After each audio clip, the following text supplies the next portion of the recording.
Kumpiyansang-kumpiyansa ang ahas kong roommate na may in love agad sa kanya ang campus crush. Kaya sa araw mismong magkikita sana kami ni campus crush, ginaya niya ang suot ko. Nagpanggap siyang ako, at naunang pumunta sa date namin. Nang matano na niya ang kafe na pinag-usapan namin. Sobrang na-excite ang loko. Naisip ba naman ang mga mapapala niya kapag nagtagumpay siya? Ganadong-ganado talaga itong si Xiao Chusheng. Pagdating niya sa pinto ng kafe, sinalubong agad siya ng staff. "Hello po, kayo po ba si Mr. Ye?" Kinakabahang tumango si Xiao Chusheng. Pagkakita nito, mas naging magalang pa ang staff, at iginiya siya paakyat sa second floor. "Dito po tayo, Mr. Ye. Kanina pa po kayo hinihintay ni Miss Jiang." Pinigilan ni Xiao Chusheng ang kaba niya at sumunod paakyat. Pagtingala niya, nakita niya ang mga nakaitim na bodyguard sa apat na sulok ng kwarto. May bitbit pang mga bodyguard. Sa TV niya lang nakikita ang mga ganitong eksena. Mas lalo siyang nakumbinsi na big time talaga ang babaeng ito. Tuwang-tuwa ang loko sa loob-loob niya. Habang nangyayari yan, tahimik na naghihintay si Jiang Ruizu sa balcony. Pagkarinig sa mga yabag galing sa hagdan, napalingon siya. Pero isang tingin niya lang seryoso siyang napakunot noo. Ang inaasahan niyang kilig at pananabik, biglang naglaho na parang bula. Napalitan ito ng mapanuring tingin na hindi niya tinago. Akma na sana siyang tatayo, pero naupo siyang muli. At malamig na sinabi, "Maupo ka." Ang tamis pa rin ng boses niya. Si Xiao Chusheng kasi, simula nang marinig iyon sa voice message na aksidente kong na-play. Hindi na niya ito makalimutan. Lalo pat ang babae sa harap niya, grabe, mukhang Diyosa sa ganda. Natulala si Xiao Chusheng sa sobrang ganda. Ni hindi niya napansin na ang tingin ng babae sa kanya ay palihim na nanlalamig. Gusto na sanang mag-walk out ni Jiang Ro. Napakagaling ba talaga niyang umarte? Malamig siyang ngumiti sa isip niya. Sa sobrang inis, akmang dadamputin na naman niya sana ang chewing gum. Sa mga sandaling ito, habang nakasakay ako sa kotse, baliw na tumutunog ang alarm ng system sa utak ko. Host, pabulusok na ng pabulusok ang affection level sa iyo ni Jiang Ruizu. Siguradong may masamang nangyari. Puntahan mo na agad doon. Pagkarinig ko sa alarm ng system, natulala rin ako. Ano na namang nangyayari? Di ba maayos pa lang ang lahat kanina? Pinigilan ko ang pagkasuka dahil sa hilo sa biyahe, at nagmamadaling kinuha ang cellphone ko para mag-text. "Ayos ka lang ba riyan?" Matagal na, pero wala pa ring sagot mula kay Jiang Ruizu. Agad kong dinukot ang 100 piso sa bag ko at iniabot sa driver. "Manong, pwede po bang pakibilisin pa? May emergency lang talaga ako." Nang mamataan ng driver ang perang iyon, biglang kuminang ang mga mata niya. Hinablot niya agad ang pera. At nang may determinadong tingin ay sumigaw sa akin, "Kumapit ka ng maigi, Ai-ho." Sa mga oras na iyon, paano pa magkakaoras si Jiang Ruizu na tumingin sa cellphone? Sukdulang inis na siya. Sa ilalim ng ilaw, sobrang dilim ng aura ng maganda niyang mukha. Si Xiao Chusheng naman ay nahimasmasan din sa wakas mula sa pagkabighani. Saka lang niya napagtanto na simula nang paupuin siya ng babae sa harap niya, hindi na ito nagsalita kahit isang salita. Hindi na rin siya naglakas loob na titigan ito ng malagkit, kaya napilitan siyang unang bumasag sa katahimikan. "Ruizu, sinadya ko talagang suotin ang paborito mong kulay puti ngayon. Bagay ba sa akin?" Sakalang tamad na inangat ni Jiang Ruizu ang mga mata niya at tiningnan siya. Pariin siyang napakagat labi sa inis. Habang nakatingin sa babaeng nasa harap niya na taas noo. At parang reynang walang kitinag-tinag, bumayo ng mabilis na parang tambol ang dibdib ni Xiao Chusheng. Umutang pa siya ng malaki para lang mabili ang suit na ito, at noong una ay medyo nanghihinayang pa siya sa gastos. Pero nang makita niya mismo ang ganda ng babaeng ito, nagsisi siyang hindi pa siya umutang ng mas malaki para makabili ng mas mahal pa. Walang anumang emosyon sa mukha ng babae, at ang mga salitang lumabas sa bibig niya ay kasing lamig ng yelo. "Ayos." Biglang nabuhayan ng loob si Xiao Chusheng nang marinig niya ito. "Binili ko talaga yan para lang sayo. Mabuti naman at nagustuhan mo." Pero pakiramdam niya ay ibang-iba si Jiang Ruizu kumpara sa kachat niya. Sa phone kasi ay napaka-sweet at lamang nito. Pero ngayon, sobrang lamig niya na parang yelo, at parang tinatamad pa siyang magsalita kahit isang salita lang. Napasulyap si Xiao Chusheng sa orasan, halos mamatay na siya sa kaba. Kailangan niyang magpa-impress ng husto sa mayamang babaeng ito bago ako dumating. At sana, makuha niya ang lahat ng atensyon at pagkagusto na dapat ay para sa akin. Para kahit dumating man ako at malaman ang totoo, hindi na siya magagawang sisihin ng babae.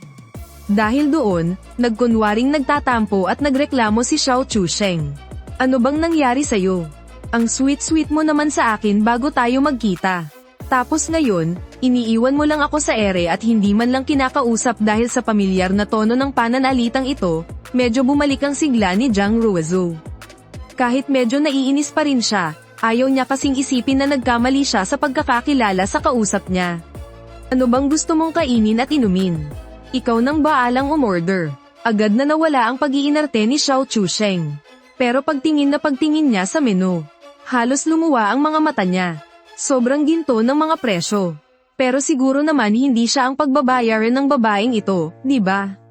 Wala naman kasi talaga siyang pambayad sa mga ganitong klaseng lugar. Sa isiping makakalibre siya sa napakamahal na pagkain na ito, walang kagatol-gatol niyang pinili ang mga pinakamamahal sa menu. Hindi naman kasi siya ang magbabayad. Kaya nang lumapit ang waiter para kunin ang menu, tiningnan ito ni Xiao Chusheng na akala mo kung sino siyang mataas. Tiningnan lang ng waiter ang mayabang na pagmumukha nito. Nagpigil lang siya ng tawa at bumaba na. Pagdating sa kanto ng hagdan, doon lang siya palihim na nagreklamo, ano ba namang klaseng tao yon? Pagbaba pa lang niya, napansin niya mula sa gilid ng kanyang mata na may nakatayo pa palang lalaki sa labas ng tindahan. Akala niya kasi ay umalis na ito nang makita ang closed sign. Hindi niya inaasahang naghihintay pa rin doon ang gwapong lalaki.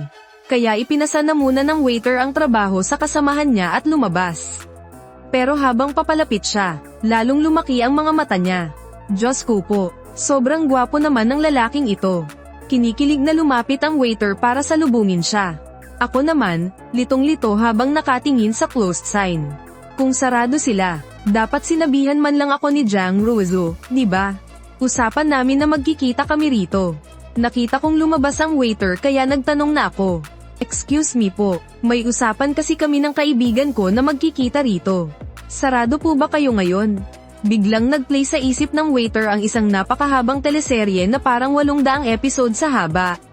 Tama, may mali talaga sa lalaking nasa taas. Sa naisip na yun, biglang naging excited ang boses ng waiter. Ano po ang apelyido ninyo, sir? Yeah, casual kong sagot. Pagkarinig ng waiter, parang tumalon ang puso niya. Patay tayo dyan.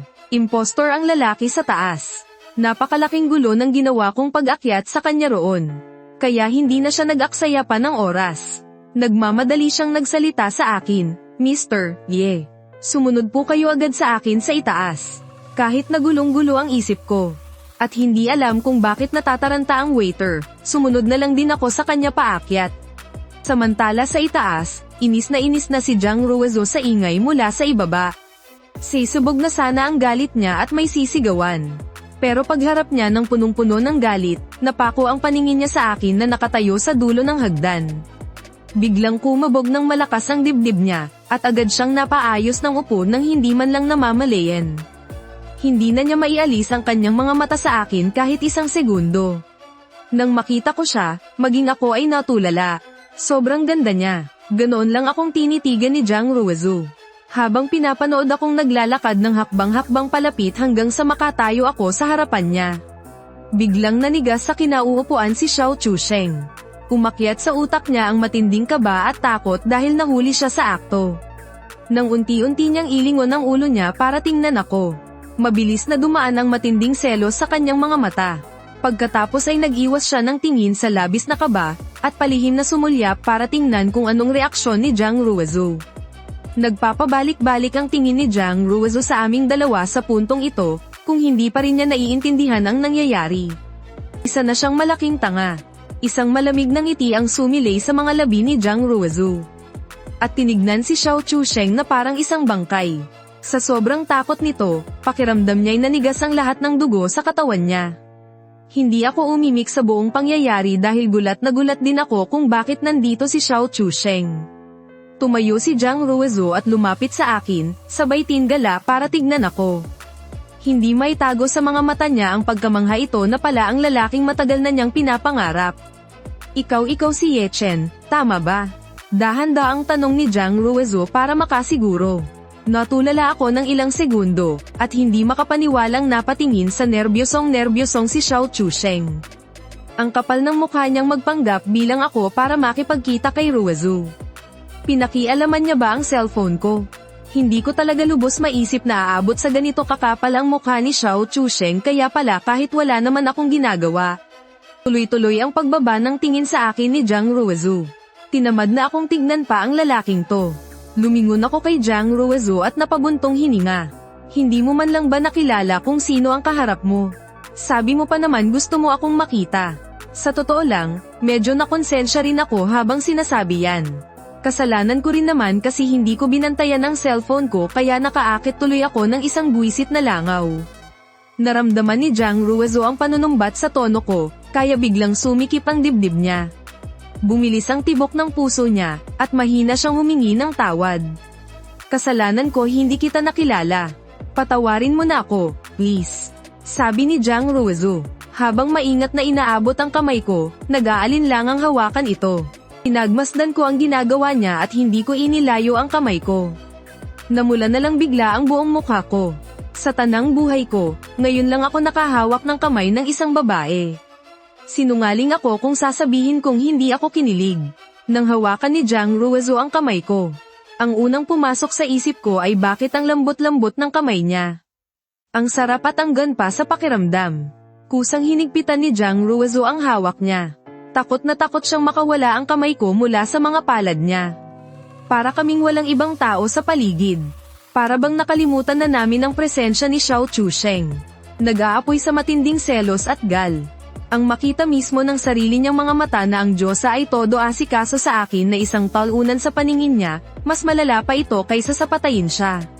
Samantalang nung umpisa ng klase, mukha pa siyang probinsyano. Paanong sa isang iglap, ganyan na siya kabilis magustuhan ng mga tao? Bakit naman? Sa tindi ng selos, sumigaw si Xiao Chusheng nang hindi na nag-iisip. Jiang Ruizu, wala akong ibang intensyon sa pagpunta ko rito ngayon.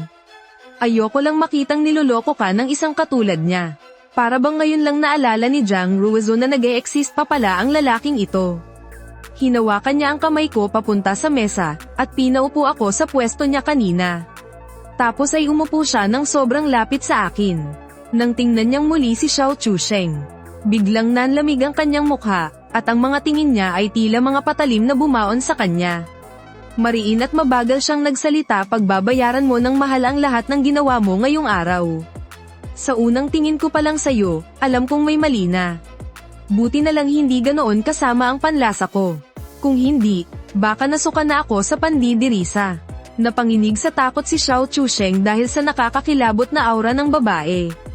Kumaway si Jiang Ruizu. Pumasok mula sa labas ang dalawang malalaking lalaki. Halos mamatay sa takot si Xiao Chusheng, kitang-kita ang gulat sa kanyang mukha. Ngayon ay tuluyan na siyang naniwala na hindi biro ang mga sinabi nito kanina.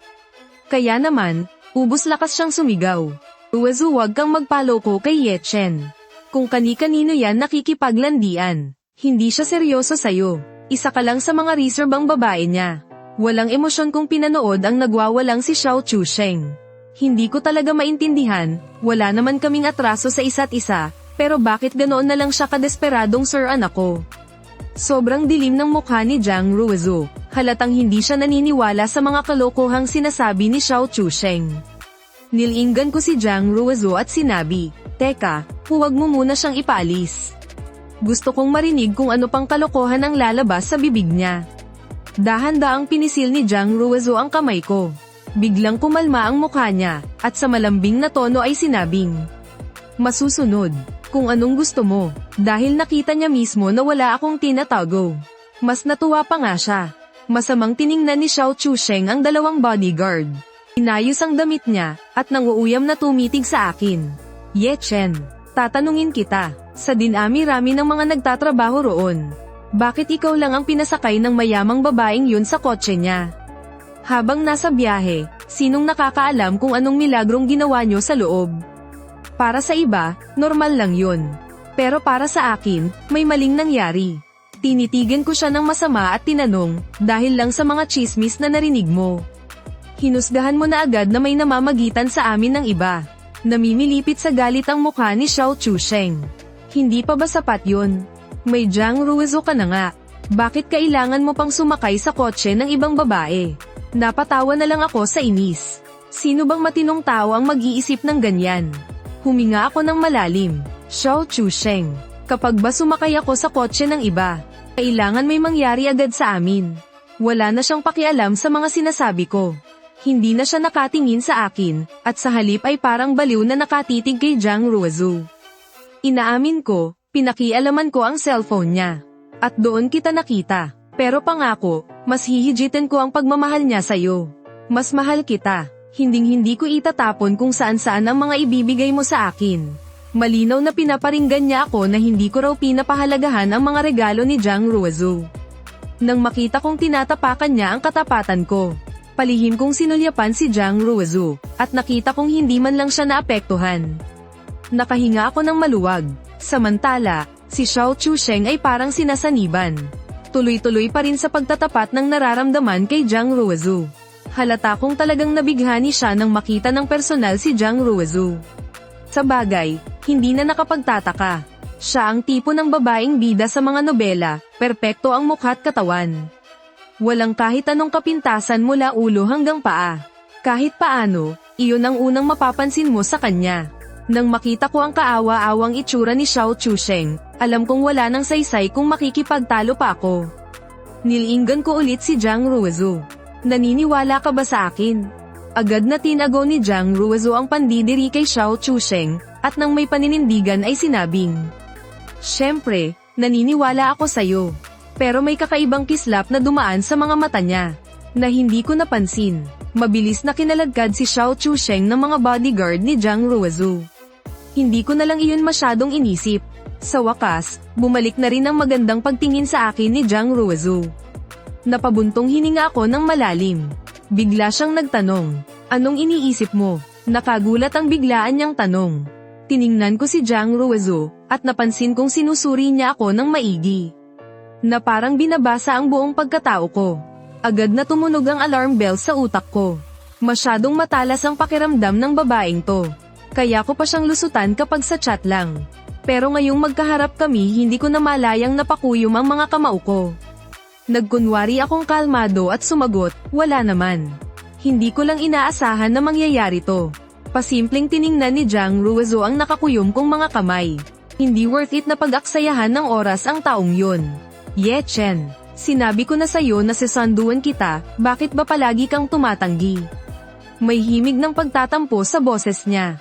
Hindi siya nagagalit sa akin, kundi naiinis dahil palagi ko siyang tinatanggihan. Muling hinawakan ni Jiang Ruizu ang kamay ko. Napaka-natural ng galaw niya ngayon. Parang kabisadong kabisado niya kung hanggang saan lang ang limitasyon ko. Tiningnan ko siya ng masama, "Huwag mo nga akong hawak-hawakan. Wala pa naman tayong kahit anong relasyon ngayon, sana naman, magpigil ka." Pero parang wala siyang narinig. Sa halip, mas inilapit pa ni Jiang Ruizu ang upuan niya sa akin. Titig na titig siya sa mukha ko, pakiramdam ni Jiang Ruizu. Ngayon lang tumibok ng ganito kabilis ang puso niya. Dahan-dahan siyang lumapit sa akin at bumulong. "Ye Chen, sabihin mo nga, paano mo ba masasabing hinahawak-hawakan kita?" Halatang hindi ko inaasahan ang banat niyang ito. Sisigot sana ako pero bigla namang kumulo ang tiyan ko sa gutom. Namula agad ang buong mukha ko kaya yumuko na lang ako at hindi makatingin sa kanya. Hindi ko inasahan na matatawa sa akin si Jiang Ruizu, naging mas malambing pa nga ang boses niya. "Saka na natin pag-usapan kapag tapos ka ng kumain." Pero ayoko na talagang pag-usapan pa yun.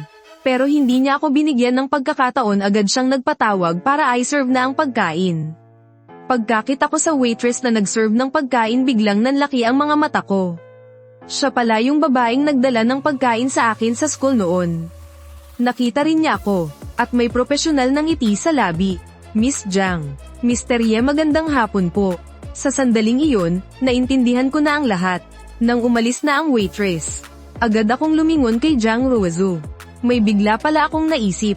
Inaayos niya ang mga plato at kubyertos ko noon at hindi man lang tumitingala ng magtanong. "Ano yon?" Titig na titig ako sa kanya. "Nakita na ako nang nag-serve ng pagkain natin kanina. Bakit napagkamalan mo pa rin ako?" Sa antas mo, sobrang dali lang para sa'yo na paimbestigahan ako, di ba? Pero bakit nagkamali ka pa rin ng tao? Bakit kaya, sa wakas, tumingin din sa akin si Jiang Ruizu. Ang dating niya ay napaka-elegante pero punong-puno ng kayabangan. Mga walang klaseng babae lang ang gagawa niyan. Kung gusto kong malaman ng lahat tungkol sa'yo, ako mismo ang aalam nito. Kaysa gumawa ng mga patagang galawan. Dahil sa sinabi niya, natameme ako. Ibang klase talaga ang female lead. Pagkatapos noon, bigla niyang inabot at kinurot ang pisngi ko. Diba, gutom ka na? Kumain ka na? Napaka-natural ng galaw niya, kaya wala man lang akong nagawa para pigilan siya. Naisip ko tuloy simula pa lang noong una ko siyang makita. Laging talo na ako sa matinding presensya niya. Kung gusto kong mabago ang tadhana ko, kailangan kong sumakay sa agos niya. Kaya hindi muna ako kumain. Sa halip, kumuha ako ng ulam at inilagay ito sa plato niya. Siguradong kanina mo pa ako hinihintay, pasensya na kung naging pabigat pa ako. Sorry talaga, at tulad ng inaasahan, pagtingin niya sa pagkain sa plato niya, biglang nawala ang inis sa mga mata niya. Siya pa mismo ang sumuyaw sa akin. Bakit naman ako magagalit sa'yo? Pagkarinig ko noon, nakahinga ako ng maluwag at nagsimula ng kumain. Pero kahit gaano pa kasarap yung pagkain, hindi pa rin napigilan ang bibig ko. Parehas lang naman ng lasa. Pero parang mas masarap kapag ikaw ang kasabay ko kumain. Pagkarinig niya nito, biglang napahinto ang mga kamay niya at natulala siya sa akin. At eksakto sa sandaling iyon, tumunog ang notification ng system. Congratulations, host! Ang affection level ni Jiang Ruizu ay umabot na sa 40%. Muntik ko nang mabitawan ang chopsticks ko sa gulat. Wala lang naman yung sinabi ko Pero lumaki agad ng ganoon kalaki. Nang matapos na akong kumain, nauna pa sa akin si Jiang Ruizu na kumuha ng tissue at siya na mismo ang nagpunas sa mga labi ko. Biglang nag-init at namula ang mukha ko. Alam ba talaga niya kung gaano ka nakakahiya ang ginagawa niya? Pero parang wala lang sa kanya, tumayo siya at inilahad ang kamay niya sa akin. Tara, maglakad-lakad tayo. Nag-alangan lang ako ng 1 segundo, bago ko ipinatong ang kamay ko sa palad niya. Pero paggalaw pa lang ni Jiang Ruizu, sabay-sabay na sumunod sa amin ang lahat ng turista sa beach. Agad silang naghiwa-hiwalay, at kinordonan ng buong dalampasigan. Gulat na gulat ko siyang tiningnan. Mga tauhan mo ba silang lahat? Natawa siya sa pagkatulala ko. At pabirong nanakot, oo naman. Kaya mula ngayon, dapat sumunod ka sa akin, kundi ipapahuli kita sa kanila. Sa sobrang takot ko, agad kong nabitawan ang kamay niya. Jiang Ruizu, hindi mo pwedeng gawin yan. Binalaan ko siya na labag iyon sa batas. Pero sinadya niyang hindi ako tingnan, at inilapit pa ang 2 kamay niya sa akin sabay bulong. Halika rito, Chen Chen. Ikaw lang ang pwedeng hamuli sa akin. Namula ulit ng husto ang mga pisngi ko. Naglakad ako ng mabilis para iwasan siya, pero hinabol niya ako. At mahigpit na hinawakan ang kamay ko. Bahagya akong pumiglas, pero hindi niya ako binitawan. Ramdam ko na hindi talaga niya gusto ang maingay at mataong lugar na ito, pero nagtitiis siya. Para lang samahan akong maglakad-lakad. Naisip ko, baka ang ganitong simpleng karanasan ay tumatak sa kanya. Pero sa sandaling iyon, may bigla siyang sinabi na nagpatigas sa akin sa kinatatayuan ko. Chen Chen, pwede bang maging tayo na? Bigla akong napahinto sa paglalakad. Nabigla ako ng sobra. Jiang Ruizu, seryoso ka ba? Tiningnan niya ako, at walang halong pagbibiro sa mga mata niya. Seryoso ako. Umiwas ako ng tingin sa kanya. Jiang Ruizu, magkaiba tayo ng mundo. Wala akong kahit ano. Walang pera. Walang pamilya, at wala man lang kaibigan. Tayo, akala ko aatras na siya. Pero biglang nag-alabang matinding kinang sa mga mata niya. Nakayuko ako, kaya hindi ko nakita na bahagyang nanginginig ang mga daliri niya. Sa sumunod na segundo, bigla niyang hinawakan ang magkabilang pisngi ko at tinitigan ako ng malalim sa mga mata. Chen Chen, nasa akin na ang lahat. Kung magiging tayo, magkakaroon ka rin ng lahat ng bagay. Pwede ba? Hindi ko talaga inaasahan ang magiging reaksyon niyang ito.